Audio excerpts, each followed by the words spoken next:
P T A की हिदायत पर शहरियों के डाटा की निगरानी करने वाला निज़ाम कैसे काम करता है, आए आपको बताते हैं। इस्लामाबाद हाई कोर्ट में जब ऑडियो लीक्स केस की समाअत हो रही थी तो इस दौरान पता चला कि पाकिस्तान टेलीकम्युनिकेशन अथॉरिटी यानी कि पी टी ए ने जितनी भी आपकी टेलीकम्युनिकेशन वाली कंपनियां हैं उनको इस चीज़ की इजाज़त दी थी कि वो एक ऐसे निज़ाम को ख़रीदें और इम्पोर्ट करें जिस निज़ाम के थ्रू टेलीफोन यूज़र जो हैं उनके ऊपर निगरानी की जा सकेगी। इस केस की समाअत में एक रिपोर्ट सामने आई जिसमें बताया जाता है कि लॉफुल इंटरसेप्ट मैनेजमेंट सिस्टम नाफिज कर रखा है, जो कि जितने भी मोबाइल फ़ोन सार्फिन हैं उनके मैसेजेस हों, कॉल्स हों, जितना कुछ भी हो उसकी निगरानी हो सकती है। मोबाइल कॉल्स और आपके मैसेजेस के अलावा आपके फ़ोन के अंदर जितना भी डाटा है वो उसकी भी निगरानी कर सकता है। इस इंकशाफ के बाद जस्टिस बाबर सितार का कहना था कि जो एजेंसियां हैं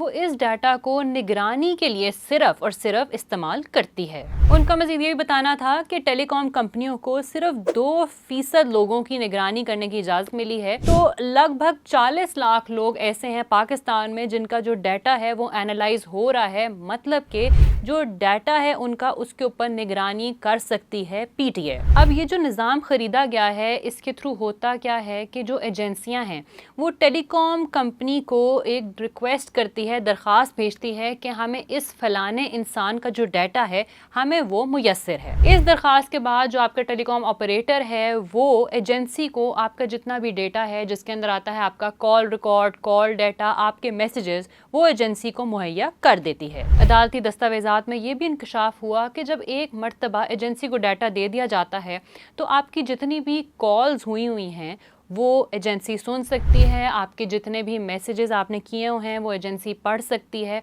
आपने इंटरनेट के ऊपर जो कुछ भी सर्च किया हुआ है वो भी एजेंसी देख सकती है। इस मामले पर सहाफ़ी और डिजिटल हकूक़ की कारकुन रिमशा जहांगीर ने एक निजी टीवी चैनल से खुसूसी गुफ्तगू में ये भी बताया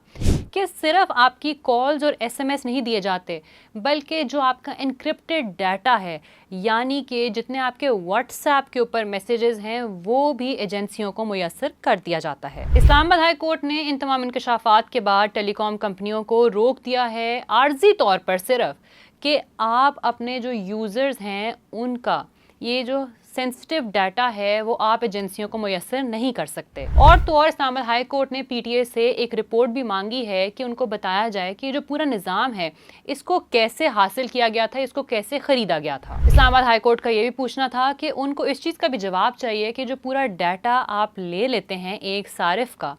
तो वो किन किन एजेंसियों को आप देते हैं और किन किन लोगों तक उस डाटा की रसाई होती है। जी व्यूअर्स, इस तमाम मामले के ऊपर आपकी क्या राय है हमें नीचे कमेंट सेक्शन में ज़रूर बताइएगा।